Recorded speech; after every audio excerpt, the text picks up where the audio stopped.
the years following the aviator's historic non-stop flight across the Atlantic.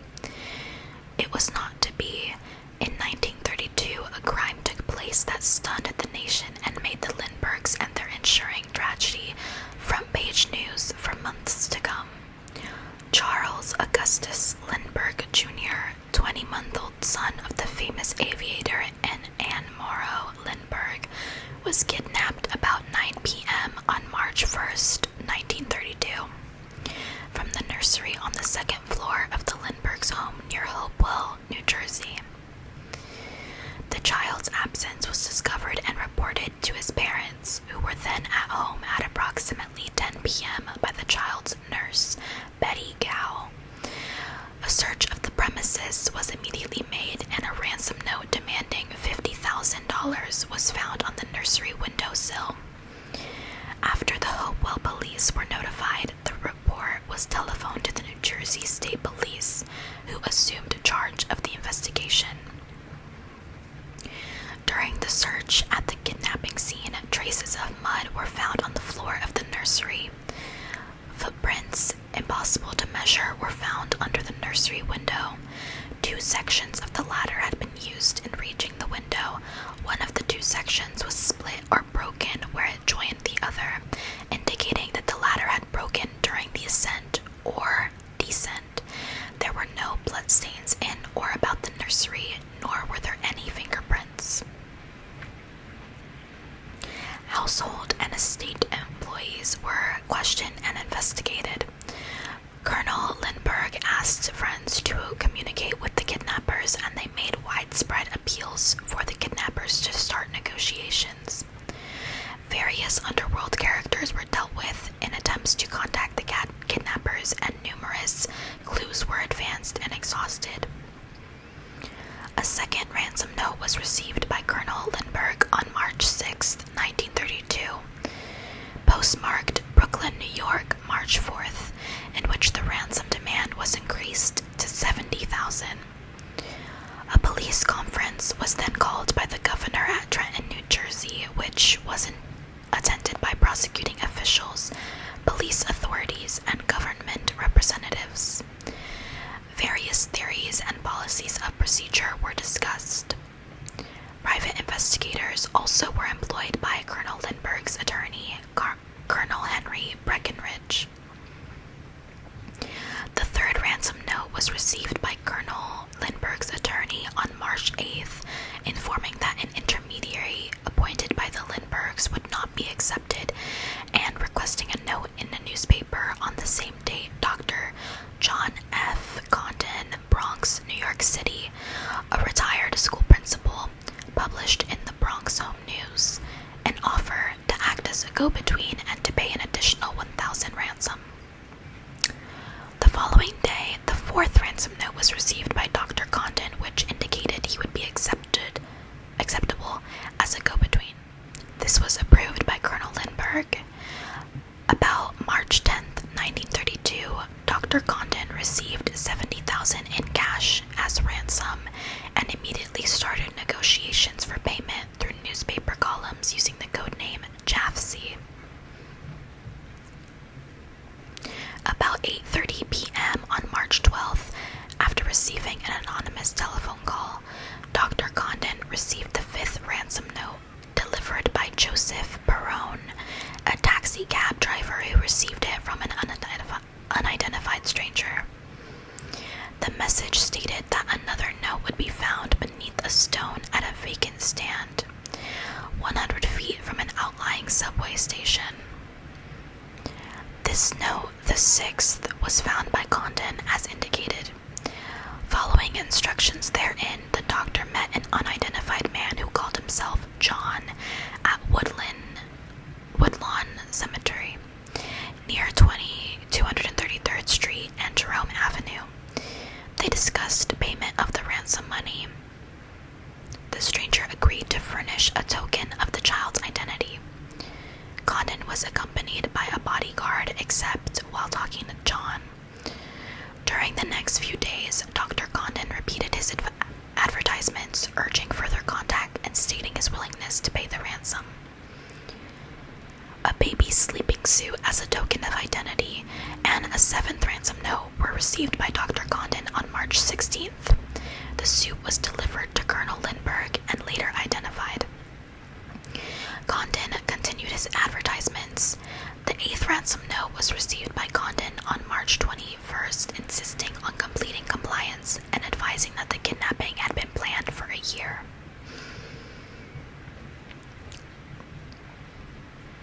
On March 29th, Betty Gow, the Lindbergh nurse, found the infant's thumb guard worn at the time of the kidnapping near the entrance to the estate. The following day, the ninth ransom note was received by Condon, threatening to increase the demand to $100,000 and refusing a code for use in newspaper columns. My cat is now in the room eating, so if you hear that, that's what that is.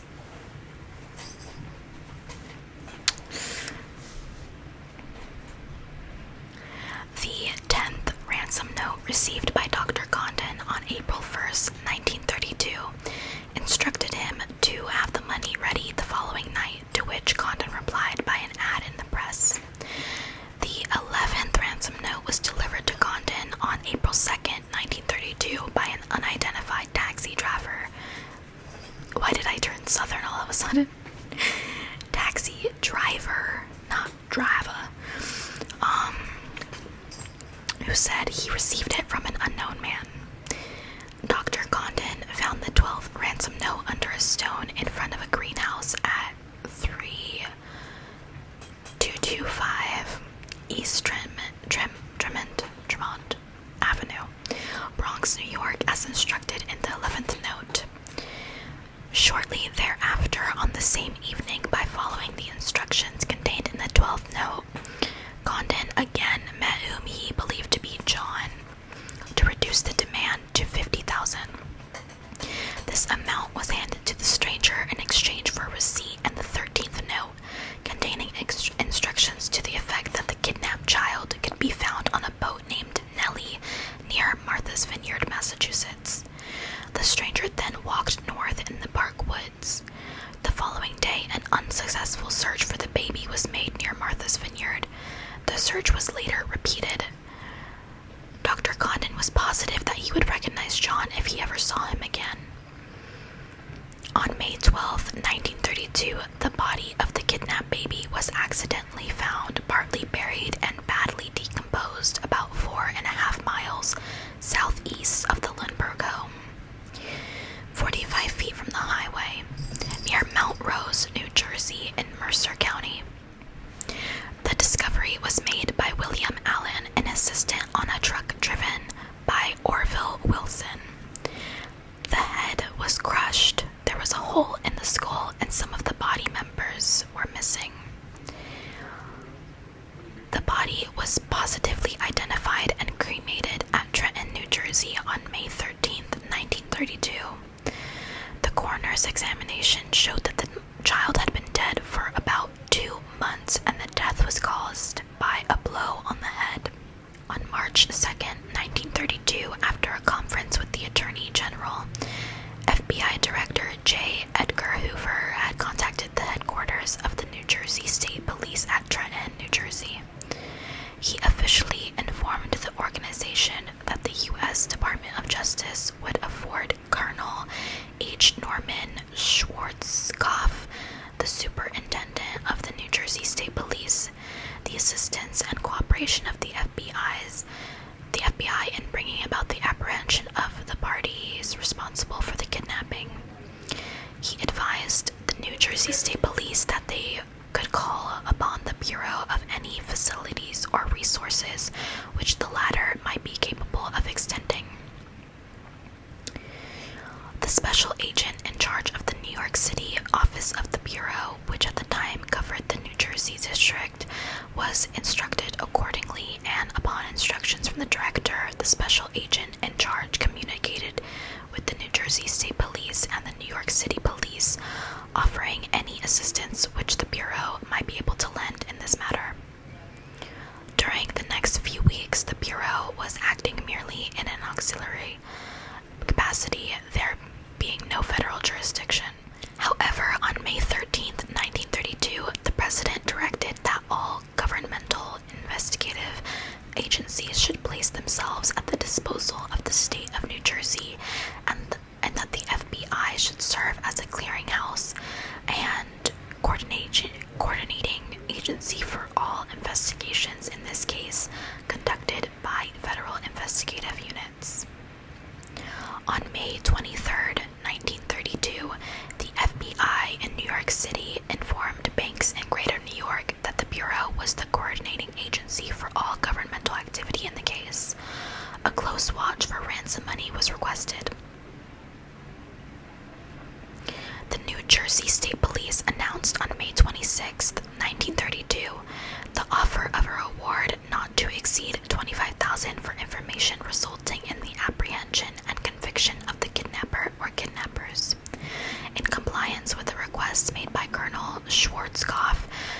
this notice of reward were forwarded by the FBI to all law enforcement officials and agencies throughout the U.S. On June 10th, 1932, Violet Sharp, a waitress in the home of Mrs. Lindbergh's mother, Mrs. Dwight Morrow, who had been under investigation by the authorities, committed suicide by swallowing poison when she was about to be re-questioned.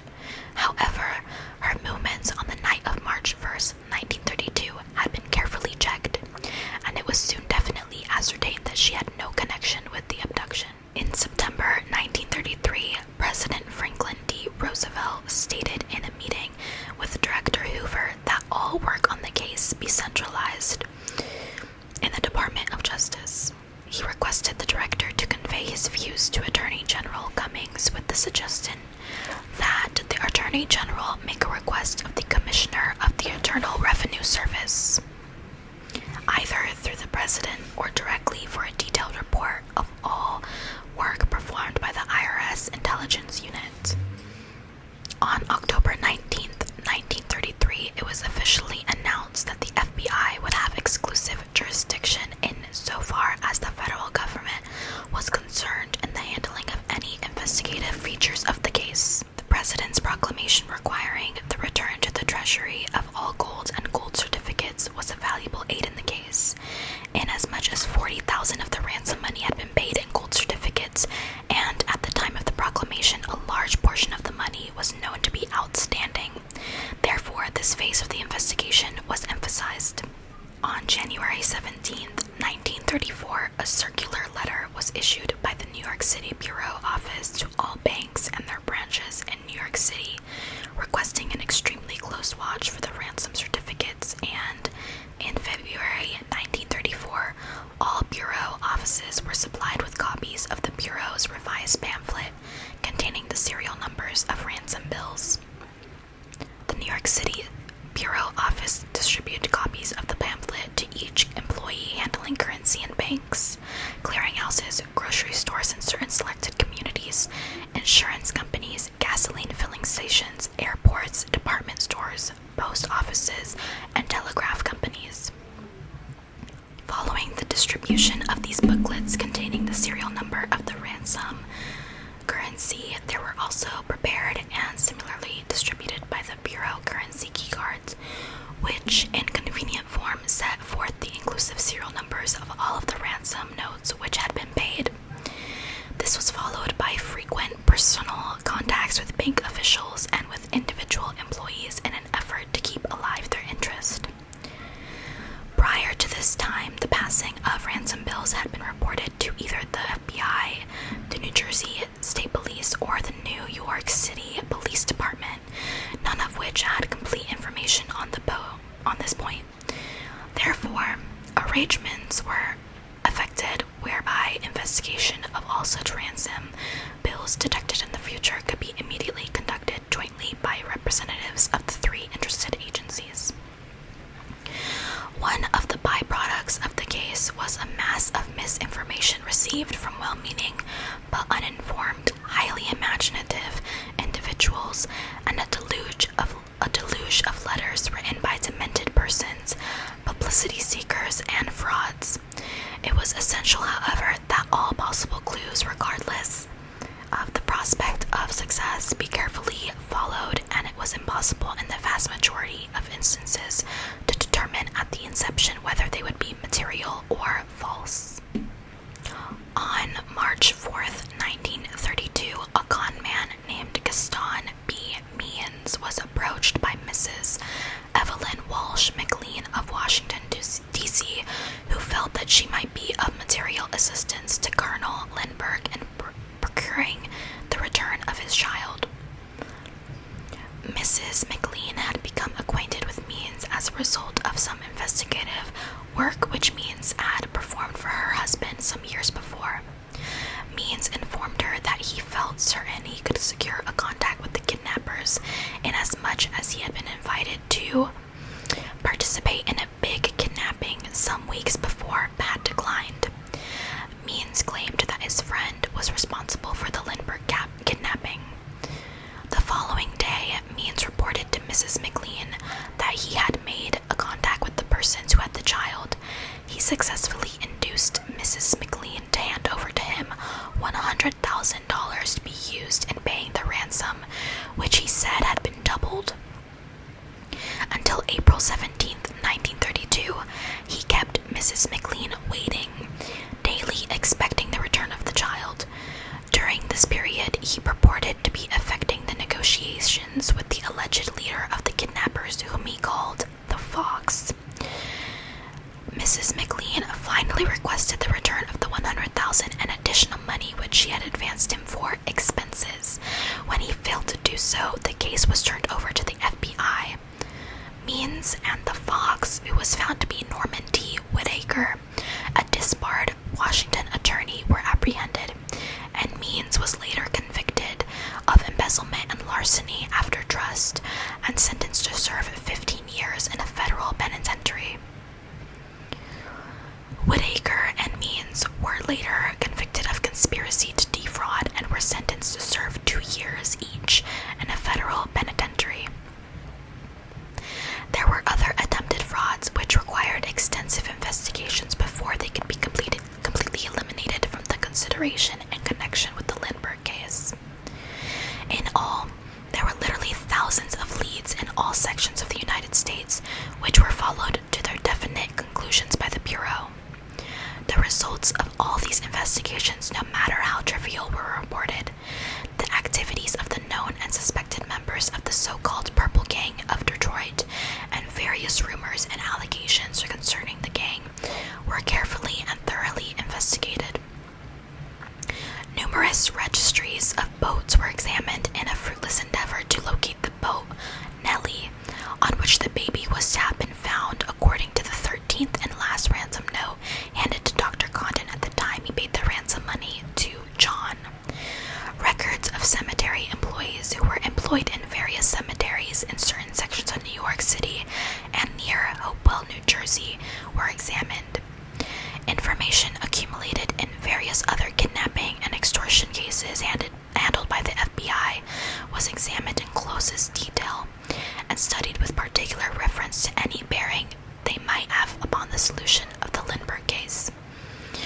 Hundreds of photographs and descriptive data of known criminals of all types and other possible suspects were exhibited to the few eyewitnesses in the case in an endeavor to identify this mysterious John. On May 2nd, 1933, the Federal Reserve Bank of New York discovered 296 $10 gold certificates and one $20 gold certificate, all Lindbergh ransom notes. These bills were included among the currency received at the Federal Reserve Bank on May 1st, 1933, and apparently had been made in one deposit. Immediately upon the discovery of these bills, deposit tickets at the Federal Reserve Bank for May 1st, 1933 were examined. One was found bearing the name and address of J.J. Faulkner, 537 West 149th Street, and had marked thereon gold certificates $10 and $20 in the amount of $2,980. Despite extensive investigation, the depositor was never located. Examination of the ransom notes by handwriting experts resulted in a virtually unanimous opinion that all the notes were written by the same person and that the writer was of German nationality but had spent some time in America.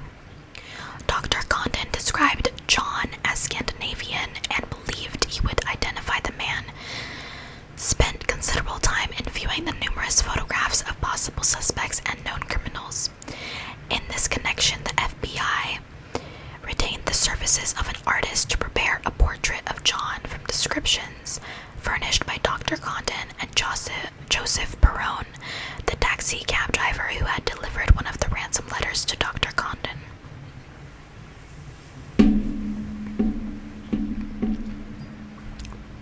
In a further endeavor to identify the individual who received the ransom payment, representatives of the New York City Bureau Office engaged Dr. Condon to prepare a transcript of all conversations had by him with John on March 12th and April 2nd, 1932. The dates on which Dr. Condon personally contacted the kidnapper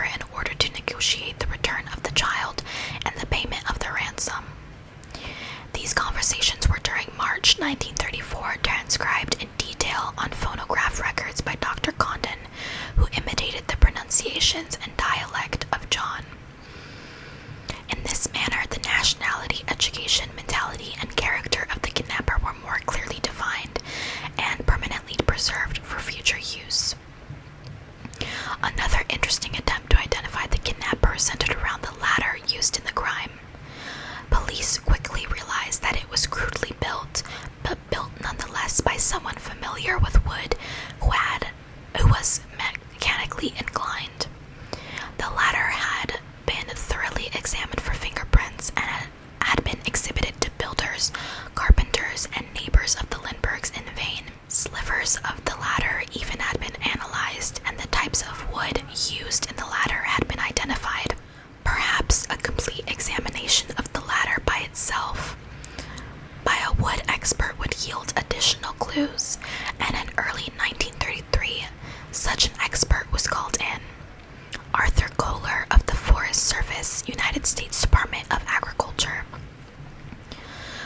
Kohler disassembled the ladder and painstakingly identified the types of wood used and examined tool marks.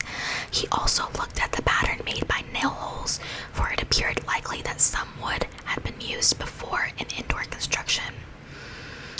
Kohler made field trips to the Lindbergh estate and the factories to trace some of the wood.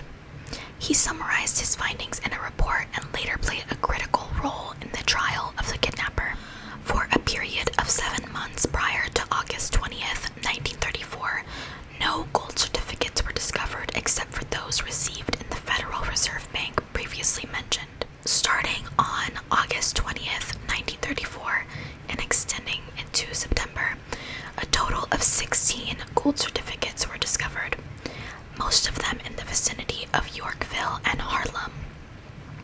The long-awaited opportunity had finally arrived as each bill was recovered. A colored pin marking the location of the recovered bill was inserted in a large map of the metropolitan area, thus indicating the movements of the individual or individuals who might be passing the ransom money.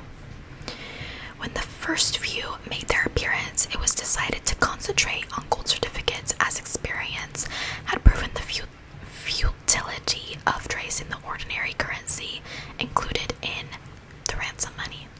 In keeping with the cooperative policy previously established with the New Jersey State Police and the New York City Police Department, teams composed of a representative of each of these police agencies and a special agent of the Bureau were organized to personally contact all banks in Greater New York and Westchester County.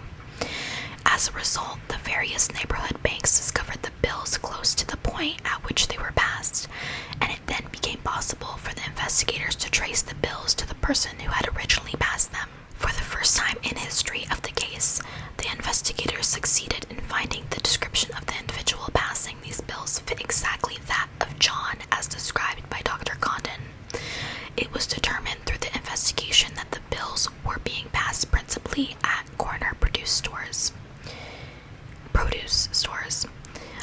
About 1:20 p.m. on September 18th, 1934, the assistant manager of the Corn Exchange Bank and Trust Company at 125th Street and Park Avenue, New York City, telephoned the New York City Bureau office to advise that a $10 gold certificate had been discovered a few minutes previously by one of the tellers in that bank. It was soon ascertained that this bill had been received at the bank from a gasoline station located at 127th Street and Lexington Avenue, New York City. On September 15th, 1934, an alert attendant had received a bill in payment for 5 gallons of gasoline from a man whose description fitted closely to that of the individual who had passed other bills in recent weeks. The filling station attendant, being suspicious of the $10 gold certificate, recorded on the bill the license number of the automobile driven by the purchaser. The license number was issued to Bruno Richard Hauptmann. Hauptmann's house was closely surveilled. Hauptmann's house was closely surveilled by federal and local authorities throughout the night of September 18th, 1934, until at approximately 9 a.m. on September 19th, 1934, an individual closely fitting with the description of John, as supplied by Dr. Condon, and the description of the purchaser of the gasoline, as supplied by the service station attendant, left his house and entered his automobile parked nearby. He was promptly taken into custody by representatives of 3 interested agencies. After some investigating, he was found to be Bruno Richard Hauptmann, the individual to whom the automobile license had been issued, a German carpenter who had been in this country for approximately 11 years. So he is German. How did they know he was German? By his handwriting?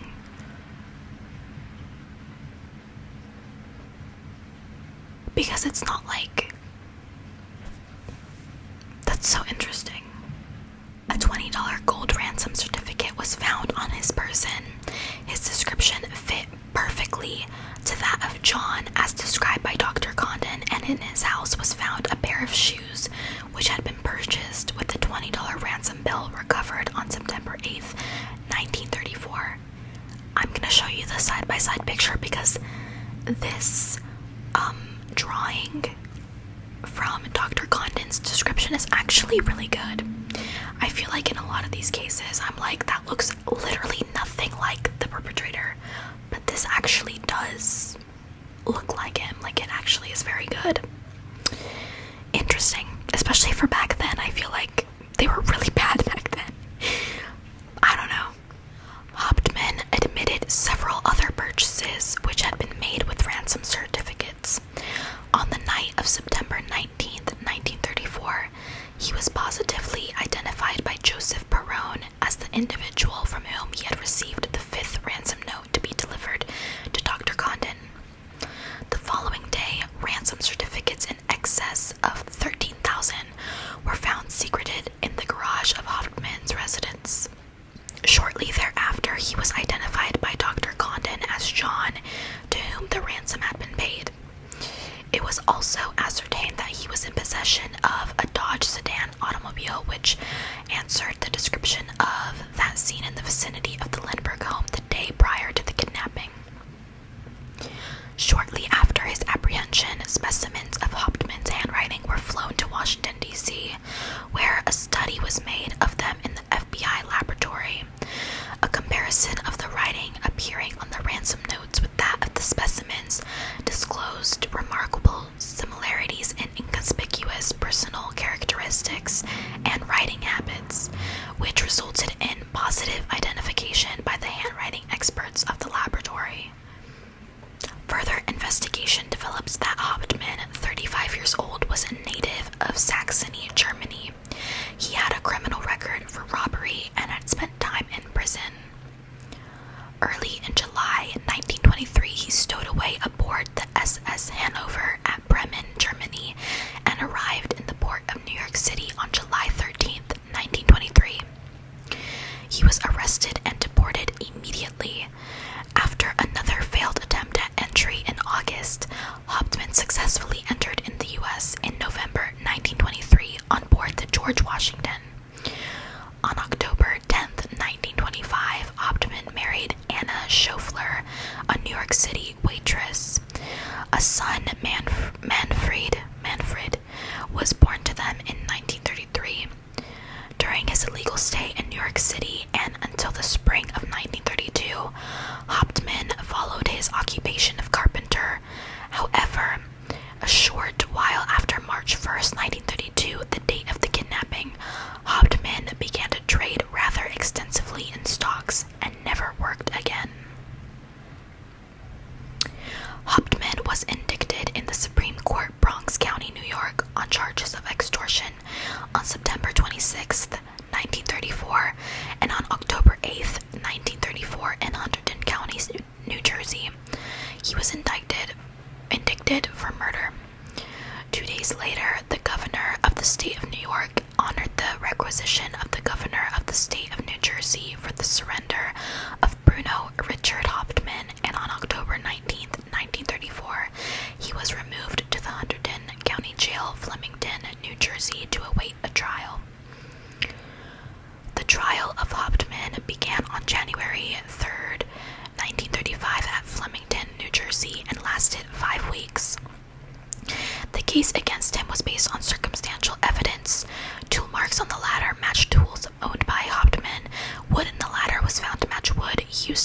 snoring in his attic. Dr. Condon's telephone number and address were found scrawled on a door frame inside a closet. Handwriting on the ransom notes matched samples of Hauptmann's handwriting. On February 13th, 1935, the jury returned a verdict. Hauptmann was guilty of murder in the first degree. The sentence, death. The defense appealed. The Supreme Court of the State of New Jersey on October 9th, 1935, upheld the verdict of the lower court. Hauptmann's appeal to the Supreme Court of the United States was denied on December 9th, 1935, and he was to be electrocuted on January 17th, 1936. However, on the same day, the governor of the state of New Jersey granted a 30-day reprieve, and on February 17th, 1936, Hauptmann was sentenced to be electrocuted during the week of March 30th, 1936. On March 30th, 1936, the Pardon Court of the State of New Jersey denied Hauptmann's petition for clemency, and on April 3rd of the same year at 8:47 p.m., Bruno Richard Hauptmann was electrocuted to death. The things that people will do for some cash is crazy. Like, to commit crimes that intense for money is just like,